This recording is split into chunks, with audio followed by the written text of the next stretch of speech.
Hello, everyone. My name is Kaitlin Drisko, and I am the Executive Director of the Santa Monica Conservancy, and I want to thank you all for joining us today. This program is called Site Specific, and I hope to focus on the how-to of historic preservation, the design, the engineering, the materials, the conservation aspects, and the details that go into preserving and maintaining our historic buildings.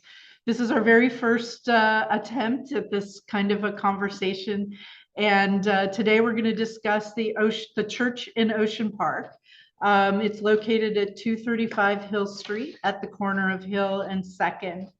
And I want site specific to also focus on the who, those people who are involved, their skills, their expertise, and why they're interested in historic preservation. As a historic preservation architect myself, I've been associated with so many people like you're going to hear today, people who are passionate and smart and focused on details, that sometimes these details seem technical or minor, but they often emerge as some of the key and central issues that really preserve these places that we all love so much. So my goal is to introduce you to some of these extraordinary people today. And so today I want to introduce you to Susan Loughmiller. She is the chair of the Board of Trustees for the church in Ocean Park. I also wanted to let you know that the minister, Janet McKeithen, will not be here with us today. Our apologies on the announcement, but Janet and the team here have indicated that Susan was really a driving force for the project, for the church.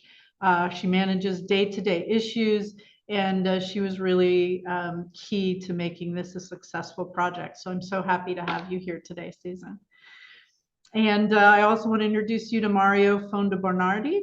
He's an architect you'll hear from today, long established relationship with the church in Ocean Park. And Nina Fresco. She's a historian and so much more that you'll hear about today.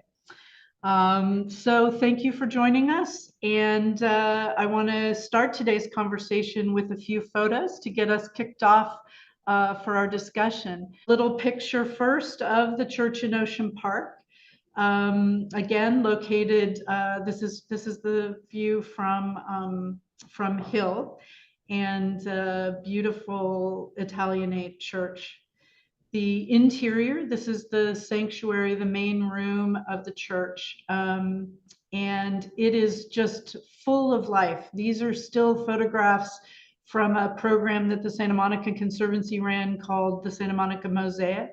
And as you can see, this room is just filled with activity and has been for many years. There was a moment during the pandemic, and I think Susan's going to tell us a little bit about that, when it wasn't being used, and the minister came in and found that the portion of the ceiling had fallen down to the floor. And this is Janet looking at this kind of pile of plaster that she found upon coming in. So I wanted to stop for a moment and let Susan tell us a little bit about how this is how the project got started and how you approached it. Yeah, so the project began in fall of 2020. We were not using the church for services, but we had renters there in the offices in different parts of the church. So a couple of times a week, we would have a volunteer walk through and just check on things and maybe take out the trash. So one of the volunteers actually went in and found this little pile of rubble, and the hole in the ceiling at that point was about 2 by 5 feet. And, you know, we didn't really know what had happened. Had there been a small earthquake? Had there been a leak? Is this something we could patch? Was the 100-year-old ceiling just running out of time? So we told the volunteer, do not sweep up the rubble, leave it as it fell. And we were trying to figure out what we needed to do to be safe. And so that's when we called Mario and involved him in the project. Wow, it must have been a surprise. Very much so. No early signs, just No. and it was down. Wow. Well, Mario, I'll let you walk us through. So you became you came over and you started taking a look at what was happening. And I know you began by recruiting a very prominent historic preservation, kind of a forensics engineer with Jenny Eltzner. And you recruited them to come out and take a look. So maybe walk us through what they found. So this is what they found. They found this nice big hole in our ceiling. And at that time, the ceiling was also decorated with all this lighting from a previous use of the church and these funny little sound baffles up here. It had over 100 years had accumulated all these things that were either dated or not being used, or basically visually encumbering the whole space. So we looked at this hole and we thought, and the big choice was, well, we could patch it, but maybe this hole is a signal that other parts of the ceiling might let go at any moment. So the engineers came out and they did a map of where the ceiling was failing or starting to fail. The red shows you where the failure had occurred. And then all the blue stripes are areas where they detected the possibility of failure. And then the purple just is areas where the skin was starting to fail. And while they were doing this examination, they found that previously, right next to our current failure, this yellow area was an area that had previously failed. So the church was desperately trying to signal to us, you know, this is not the first time we're trying to get your attention. You have to do something. And so with the engineering report, we kind of bit the bullet and looked at what was really going on. And this is if you were standing above the ceiling looking down, and you have all these wood strips called lath that are running up and down on the page. And then the joists, the ceiling joists, are the horizontal wood elements. And you'll see that the lath has a little space in between into which the plaster has been pushed through from below. And the plaster creates a little bubble called a key. That is what allows the plaster to grab onto the wood lath and keeps it up from falling down. And you'll see, for instance, that there's a great deal of variety of what some keys are really fat and huge and really solid. Some keys are practically non-existent, but all of the keys are 100 plus years old, which means that over the decades, every day they heat up and they cool down. They heat up and they cool down. They heat up and they cool down, and slowly they crack. That's just the nature of the beast. And so over time, an area that has really big keys is probably going to be okay, but areas that have very tiny keys, those little tiny keys start to fail, and more of the ceiling's in danger. And you see what happens here. You can see this is the plaster that is ready to fall. It has already peeled away from its key, where the yellow arrow is shows the key. In addition, the plaster at that time had horsehair mixed into it, and that helps it hold together. But obviously, once those keys start to fail, bigger and bigger pieces can fall. So and you can see here a piece that fell, and you can see here's the horsehair sticking up where the red arrow is, and you can see the failed key here. And this is the plaster, the lath that was holding it up originally, but obviously it could no longer do so. And so at a certain point, we were, in a sense, forced to consider that we are going to have to replace the entire ceiling. This was not going to be just a little patch job for, $1,000. It's going to be a $50,000, $60,000 repair of the entire ceiling. And of course, once you go down that slippery slope, you say, well, we could possibly insulate the ceiling that had been insulation free for the last century and make the church a lot more comfortable in the summer and winter. We could also solve some of our acoustic problems by hanging acoustic panels. And the acoustic panels are these rectangles that you see, and they're going up right here if you see them. And their job is to reduce the bounce of sound. The sound's bouncing. The church has got a lot of hard surfaces. For instance, doesn't have a carpet except on the stage or the altar. And so it's very, very cacophonous, particularly as you move toward the back of the church where people are seated, their hearing is going to be much more muddy compared to people that are closer to the front. So the baffles that you see on the ceiling reduce the bouncing sound and make the sound crisper across the entire, let's say, space, as opposed to having a place of good acoustics and bad acoustics. So we solved the problem of the sound issues. We also cleared out all those old track lights and banners and things that have been hung there for decades sometimes. These panels, these sound buffers, are basically just a slab of plastic with a lot of space in it for air, for sound absorption, wrapped with a fabric. And you get a choice of fabrics. And we chose the fourth one over from the left. Color is wheat. We wanted something that would be relatively neutral. It would not show dirt a lot. It would be relatively bright, meaning it wouldn't absorb a lot of light. And so that was our compromise fabric. But you could have selected any one of those colors. The more solid color is obviously more expensive than the more muted colors. And so that's what got the ball rolling. And now I'll pass it to Nina. So Nina, I will share a few slides, and then maybe you could, you've had an extraordinary history with the church, and you have a long historical narratives you've developed, but you've also, and we definitely want to hear about that, but you've also done so much work to really understand the colors, the ornate materials. So I thought I'd share a few slides that kind of maybe describe some of your process of this is the final paint color with the selection of this beautiful green tone and the white detailing. So maybe describe a little bit, and I've got a few slides that kind of show some of your in progress work on color selections. Well, in 2005, I was already involved in the church for several years, and they wanted to do a little refresh in the sanctuary and choose new colors, and they redid the flooring and some other things. And at that time, I put in a huge effort testing lots of colors, trying to make the space really about those incredible stained glass windows and making them look as beautiful as I could.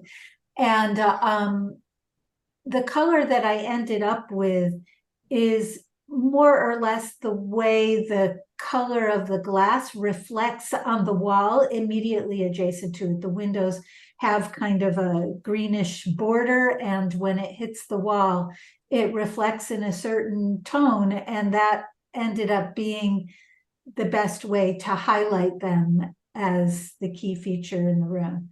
And so then when we came to this project, I guess it was 18 years later, the church had been repainted in the interim and nobody could find the formula. And I managed to find a place in a hallway in the back that still had the old color in it, and it was chipping, and I brought that to the paint store to be matched. And when we tested it, it appeared to have the same effect. So we put that color back.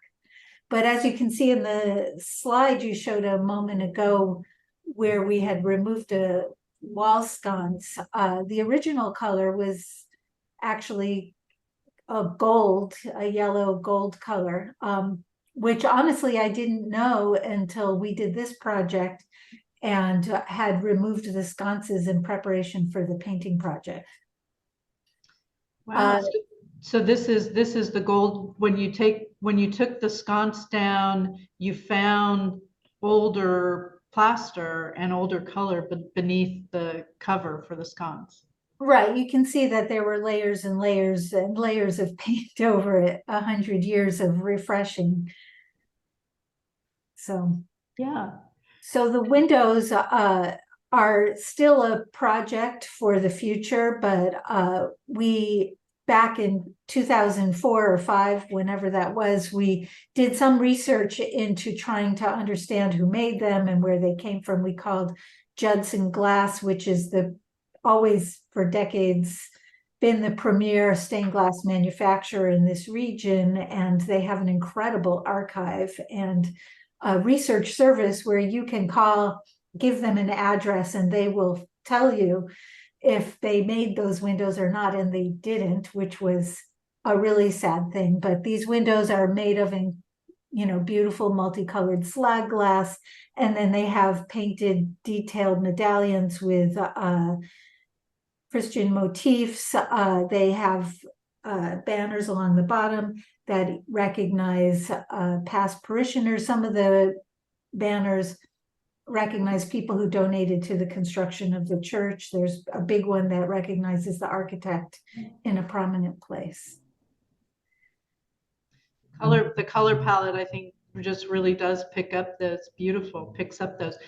So you had another bit of the project, which was you had these sconces and these pendant light fixtures that could be restored. Right. So when we removed the lighting from the walls in order to fix the ceiling and paint the space, obviously all the ones on the ceiling had to come down. We realized that the finishes were quite deteriorated. There was like bits of finish and rust, and they needed some attention. So we took them to a plater to examine them and had them refinished. It turned out that they were not plated with a metallic finish. They were actually powder coated. And so what you see here in the middle is how they looked when we took them down. And it was a very pinkish color of paint. And unfortunately, the plater company couldn't combine the two sample colors that they dipped for me to choose from, which is what I would have preferred. And I went with the warmer color because I felt it responded more to the woodwork, and the warmth of the original color seemed more of an important characteristic to recognize. So that was the color we went with. The one you see here is not polished, so it is more modeled than the ultimate finish was, but that was how we completed them. And there they are. What can I say? Under the discs underneath were actually enameled, and so it was only painted on the outer edge of them, and the enamel was in very good condition. So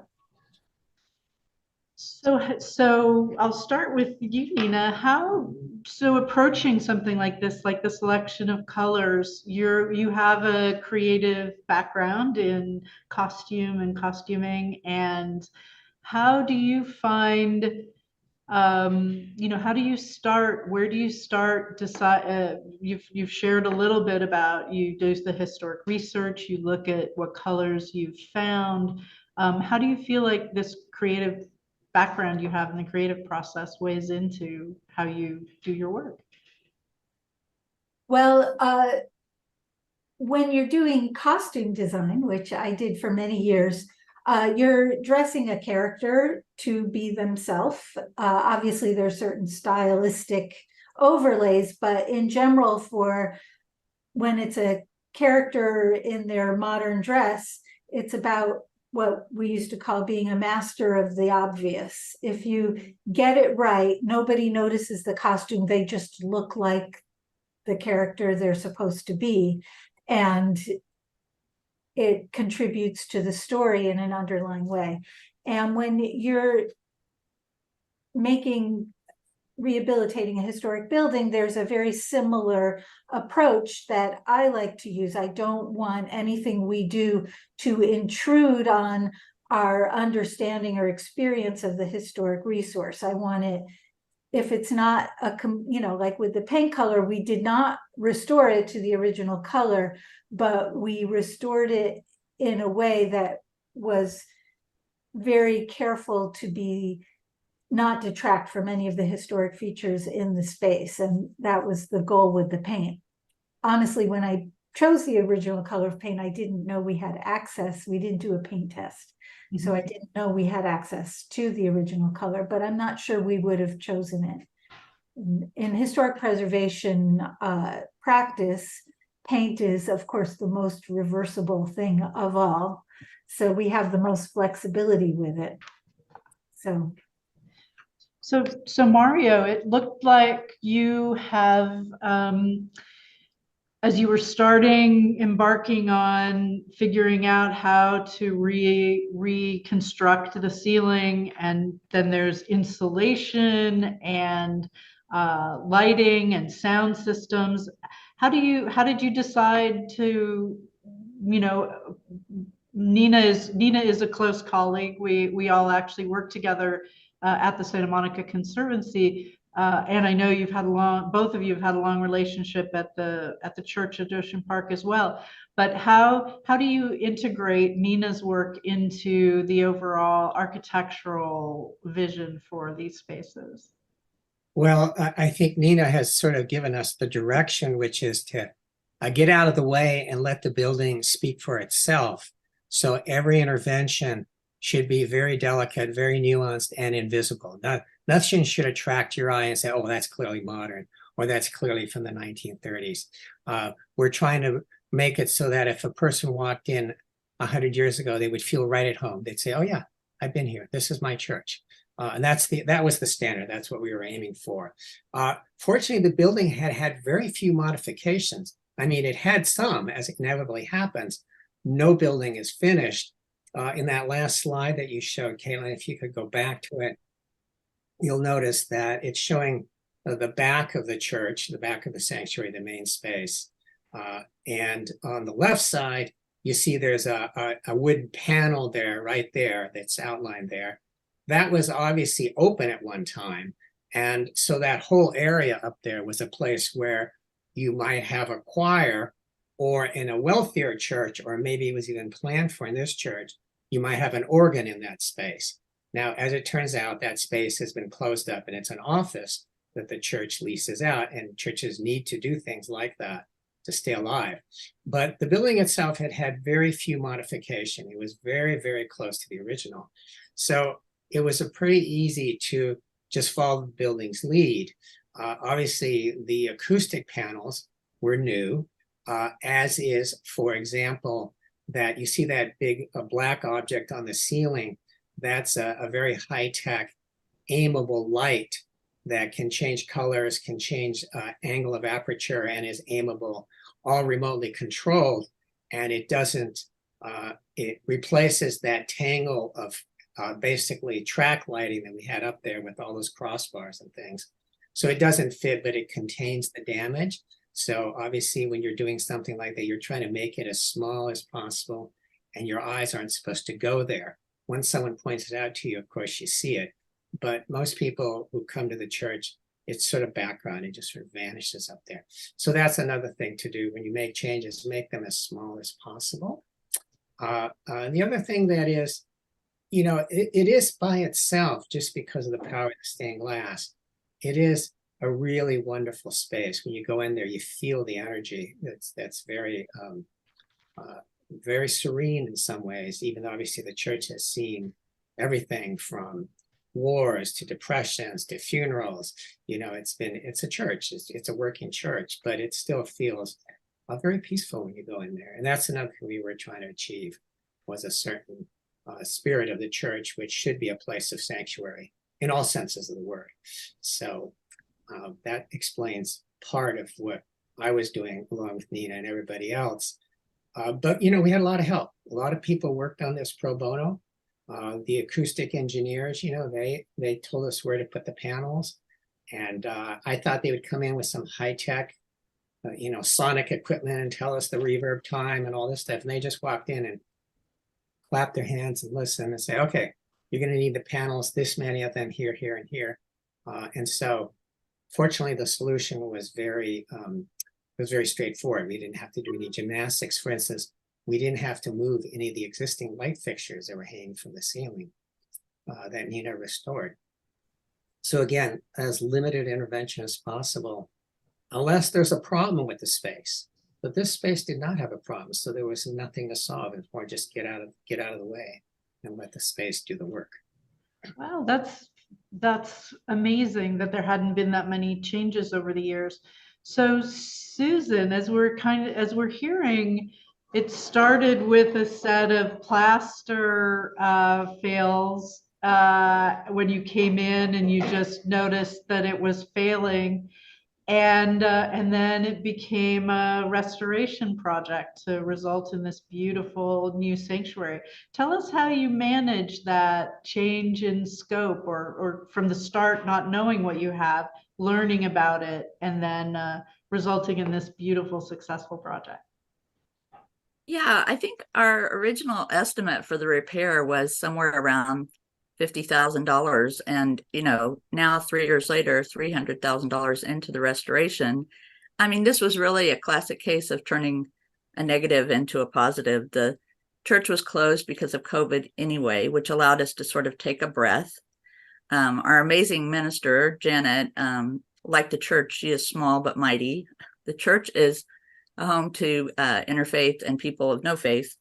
And so she really brought in the wider community, people who had a home in the church, but also people who were interested in historic buildings or people who were interested in various programming aspects of the church. She really cast a very wide net. Janet, she really was all power in raising the donors to perform this. She worked with a consultant actually brought to us by the Conservancy. Jan McKelvey Osborne worked closely with Janet. And Jan's guidance, which our community really embraced, was looking at it as like, don't just think about this one repair. If you could do anything you wanted to do with this space and with this sanctuary and with this building, what are all of the things that you would change? And list them all. Nothing is too big.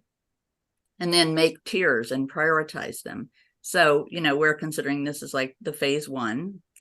And phase 1 grew, very exponentially because we were coached to think big. And the more we got into it, the more people got excited. As Mario said, a lot of it was about taking things off of the ceiling. Old can lights that had been donated by a former congregant that weren't really operational, or decor added on. Once all of that came down and you could see the beautiful space empty and re-envision it, the old buffers from the 50s, nobody knew, did they really perform a function? Did they buffer sound at all? There were so many mysteries. And as we got into all that, people got excited. We were able to bring more people in with more expertise and more people willing to give their time to this. So Nina, you have a long relationship with the church, and you've created a history of the church. And at the recent reopening, you spoke to the long history, the beginnings of the church, the building of the building. How does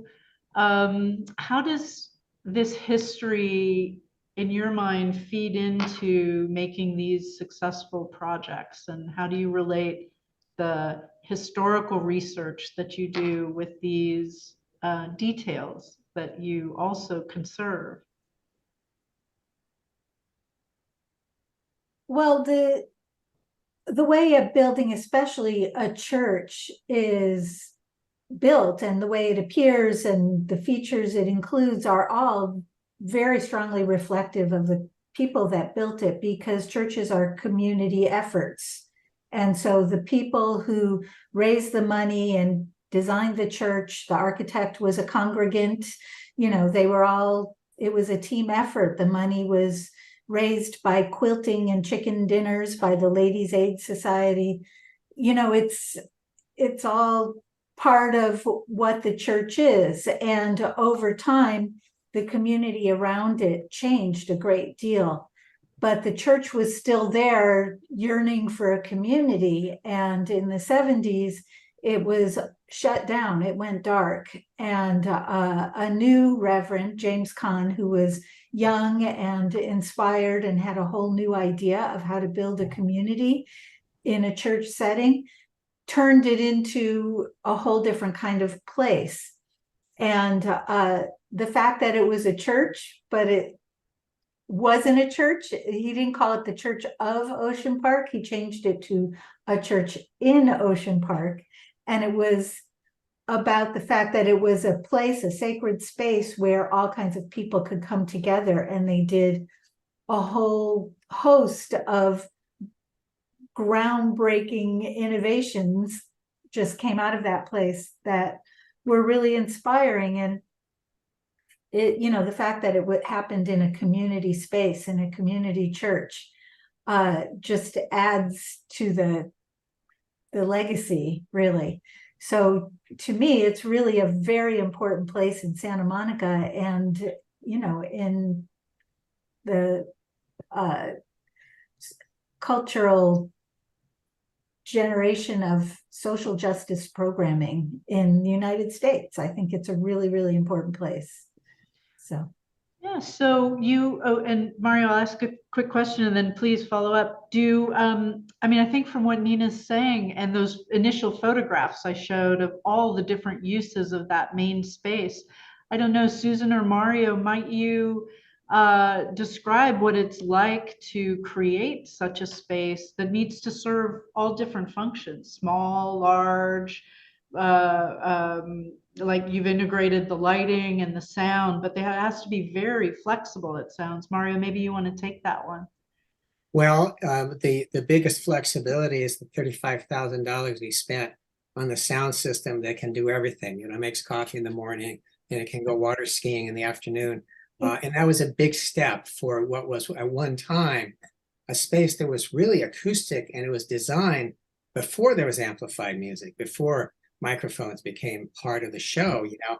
So all we did was gild the lily, but now it's something that allows us to have services remotely. We can do all kinds of things we weren't able to do before, and that were way beyond the program when we started with our little ceiling repair. You know, we went into the next century, basically. We went way out there.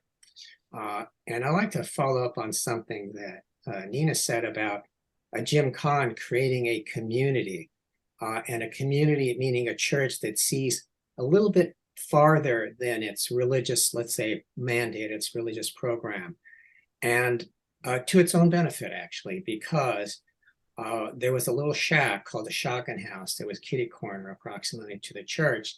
And one afternoon it was about to be demolished, and the city had approved the demolition of this, and everybody was running around screaming and yelling. And the church stepped up and actually appealed the decision to demolish the Shotgun House. And an angel appeared with $10,000 to move the Shotgun House that was going to be demolished. And then we wake up, you know, 25 years later, and we have the headquarters of the Conservancy is the Shotgun House, the rehab Shotgun House that you can see in the slide. And so the church actually saved the Shotgun House for the Conservancy. And so the Conservancy was very glad when the church needed help to step up and help save and restore the church. And so, but this was all because Jim Kahn had created a community in the church that could look beyond just, well, we're a religious institution.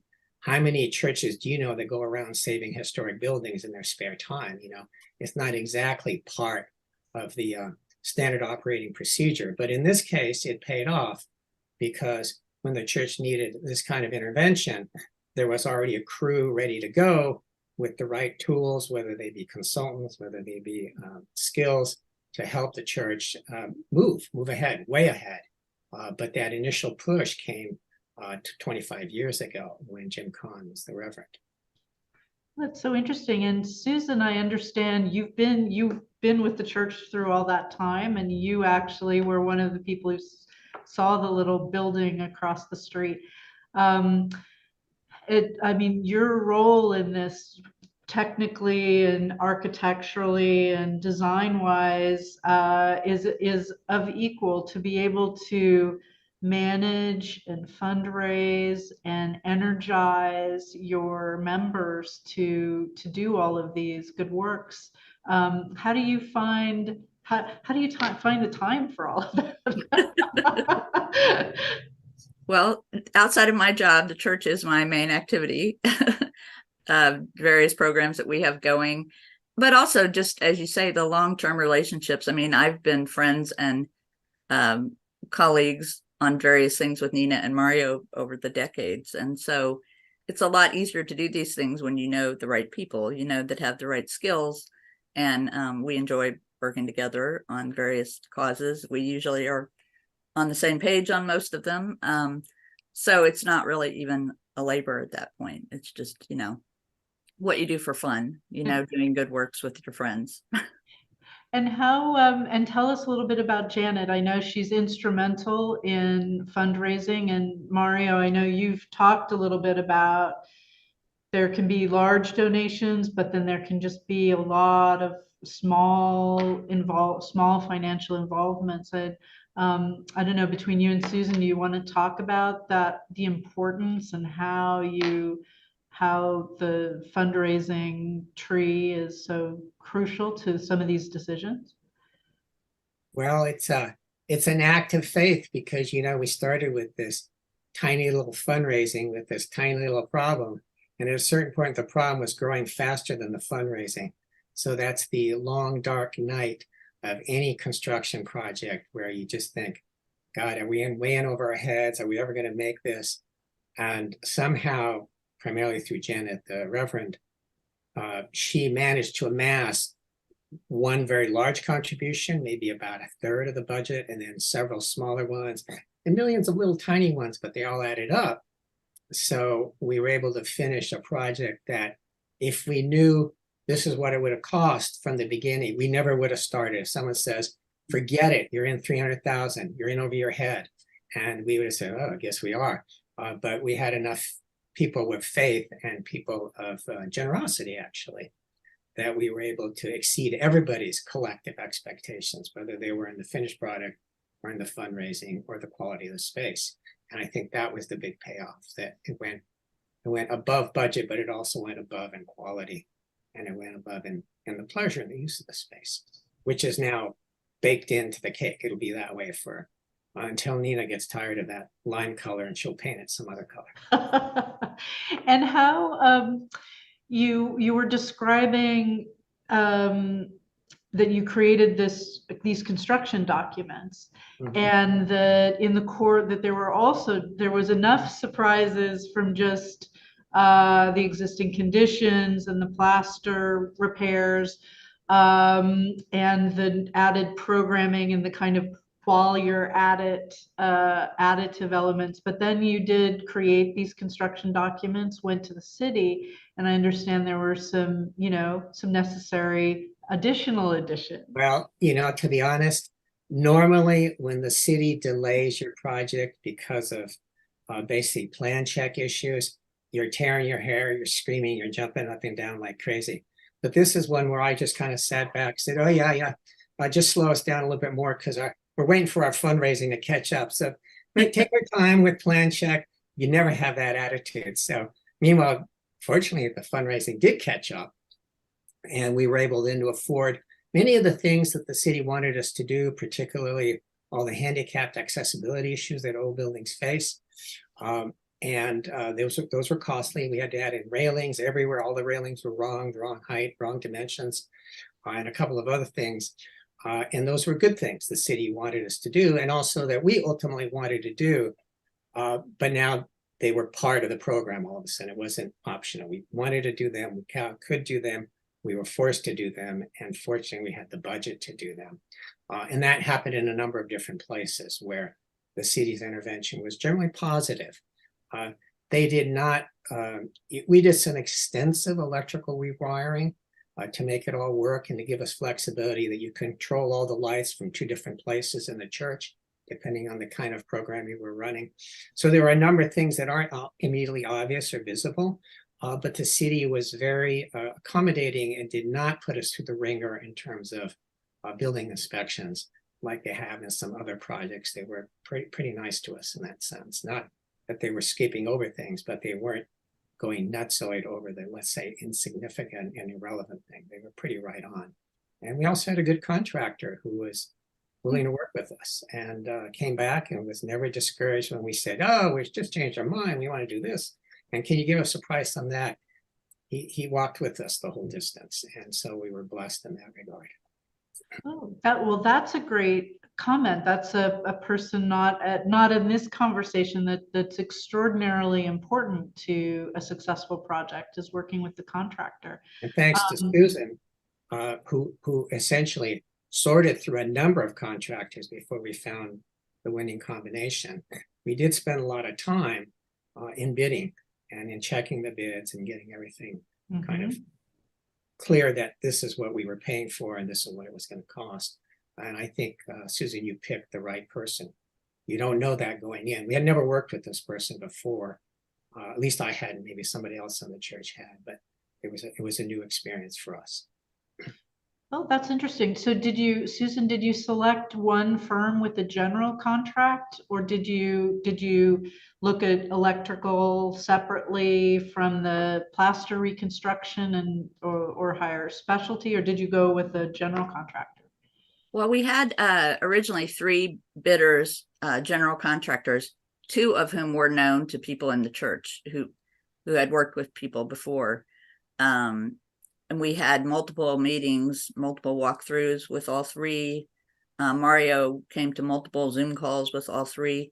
The one we selected ended up bringing the electrician as a subcontractor with him, but they were just extremely responsive. And in fact, on a lot of the aesthetic points, he was the hardline person that said, for example, when we added paint to the walls, there were so many layers.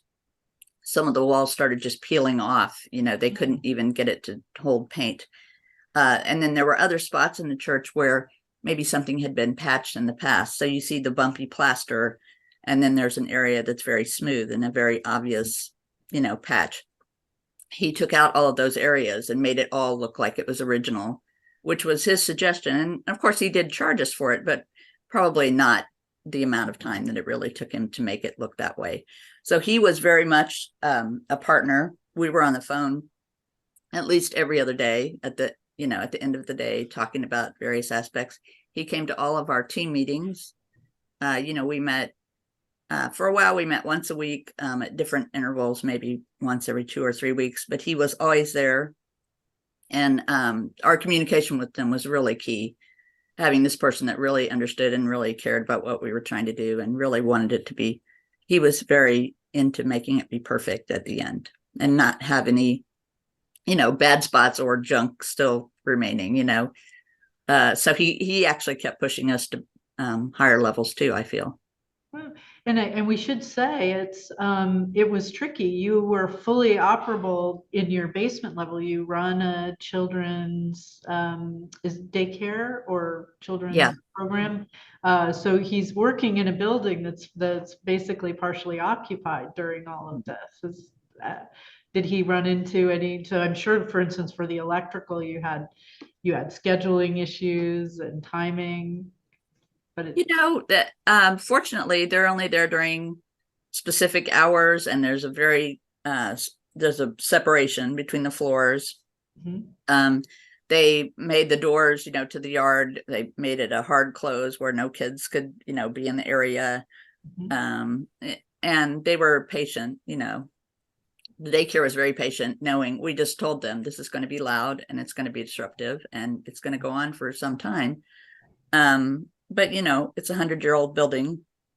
Our view was we needed to get it ready for its next 100 years. And they were supportive, I think, and knew that it just had to be done. Great. And Nina, how did you work with the contractor? Were you were looking at samples and some various different color combinations, and tell us about that relationship. Well, he's a delight. I mean, I really enjoyed working with him. And in fact, we're still kind of trailing on one final little project. There's several pieces of church furniture, if you will, that are in the building, an altar, and there's 2 giant apse chairs, I don't know what you call them, and a baptismal font that were all built by a parishioner in 1957 who was a fine carpenter. His name was Don Carlson. He also built some of those Christmas displays that used to be in Palisades Park that are now over at Calvary Baptist Church in the season. So he was a very gifted man, and he built these beautiful wooden pieces of furniture, which are used in creative ways by the church because they no longer follow those precepts. And so one of our projects, which was Susan is very supportive of, it was one of my crazy harebrained ideas. We wanted to keep these beautiful things, but we needed them to do something for us to function and to not be in the way. And so we are going to meet and see if there's a way to convert the altar into a coffee station, so that when the new type of congregation uses the church, they can have their morning coffee before services and so forth. So he's making alterations to cabinetry as well as doing some of the other technical. Right. I was hesitant to ask him about it. I said, I know this is like a really fussy, tiny little thing. And he was like really interested. And we haven't actually met on it, but we discussed it, and he seemed to think it was not a big deal. So we'll see what happens. And Mario, on the plaster repairs, is it did you reconstruct the original plaster, or the wood lath and plaster, or did you remove and? We removed it entirely. It's all new drywall. Basically, it's all screwed in, so it's not going to fail. It obviously supports the new insulation up there. But it looks authentic. You would never know if you're looking up that it's not lath and plaster. It looks just like it looked 100 years ago. So that was the objective. You know, it's also 20 feet off the ground. It's a very tall space, so that helps. But for instance, the border, the crown molding that goes all the way around, that's all authentic. We did not change that. There's a rows, 2 ventilation shafts that have very intricate design in the center of the space. We did not change those. We preserved those exactly. So we preserved a lot of it. It's just the lath and plaster is gone, but not missed. Yeah, but and Susan was describing some of the repairs on the walls. Those he must have had to do some wood lath and plaster there as well. He sandblasted. He did a lot of work. It was particularly in the entry, which you don't see in this picture. It's directly in if you were to go, out those doors and down the stairs. That area, for some reason, had taken, like, that was the area that in some ways was most modified of the church. For some reason, it accumulated all these patchwork repairs that Nina referred to and needed the most, let's say, remediation. But it was also the first impression when you walked into the church. You come in from below at the ground level, you walk in, you see this crazy, patchwork kind of thing. And so cleaning that up, which was not part of the original program, is unfortunately had the funds to do that, and it pays off because that's your first impression when you walk in to the lobby before you come up the stairs to the main space. It's sort of a preview of thrills to come. So it was very important to have that space looking great. I'll just describe and point out here, this is the crown molding you were describing before. And let's see if I can find a picture of some of the, there's one of the plaster. You said these were ventilation. Yes. And those were left completely intact, were not altered. So I'll go around and maybe let's start with you, Nina. What did you find the most interesting and fascinating component of this project? Or any surprises? I guess even back in 2005 when we did our refresh, we didn't strip down those old late 1970s hanging light poles and theater lights that were there. There had been a theater company there during the early church in Ocean Park days. And so a lot of that rigging and stuff was still there. So it looked a lot nicer then. But then this time when there was a reveal, like the first time I walked in when the scaffolding was down and the rigging was gone and it was really stunning how beautiful it was. It really is a refreshing, beautiful, airy space, and you can really appreciate it. So, and just the light of the windows is astonishing. It's just very beautiful. That's my takeaway. And Mario, it sounds like you work you work broadly. You're involved in many different disciplines. You create drawings, but you also know and understand a lot of the technical things. So you have this deep knowledge and deep experience. What did you find challenging, and how do you bring your expertise to these challenges? Well, to answer your question, one of the things I really enjoyed about this is our team worked really well together. There were very few instances when we were pointing in different directions. Most of the time, things flowed together and went directly, intuitively toward the best solution. It was remarkably smooth for construction. There's all kinds of headaches and problems that occur in construction, which we did not have for some reason. So that was one surprise. The other surprise is I really appreciated that this building was what I would call pre-electric, meaning pre-electric lights, pre-electric sound systems, pre-electric fans, air conditioning, had none of that stuff. And yet it worked really well. It was really remarkably well, except for this acoustic problem that we solved.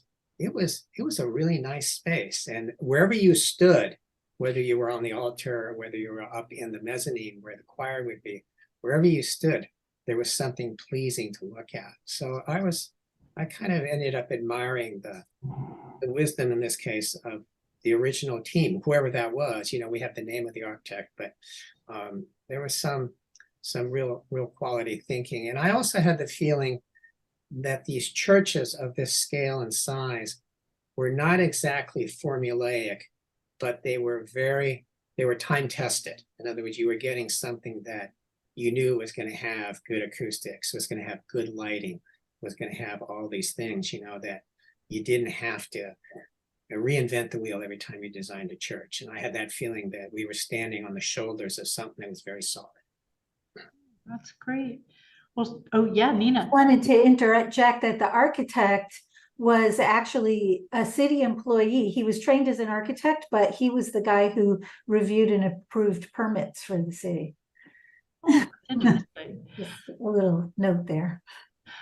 Well, Susan, we'll give you the last couple minutes to describe how any challenges, opportunities, success. It seems like you've worked with an amazing group of people here. And do you have any last words to share about the project? Well, I've always enjoyed the room, the sanctuary. It's just such a beautiful space. But for me, it really felt liberating to bring it back to sort of its original form without all the clutter. There were some very spirited conversations about removing different things. This is why it's really wonderful to have Mario co-lead a project, because Mario is a statesman. He makes everyone think that they had a voice, because they do. And in the end, everyone feels like they had all the good ideas. He really can bring people together in a way that is amazing. And I just enjoyed the group dynamic. It's been my honor really to partner with Mario and Nina over the decades. Such talent and work ethic and character in one person, such as these two have, is rare to find and beautiful. So thank you. Well, thank you. Thank you all for joining us today. And so it sounds like an amazing project. And I think this conversation shows it's a place that you've all worked on, it full of people and spirit, and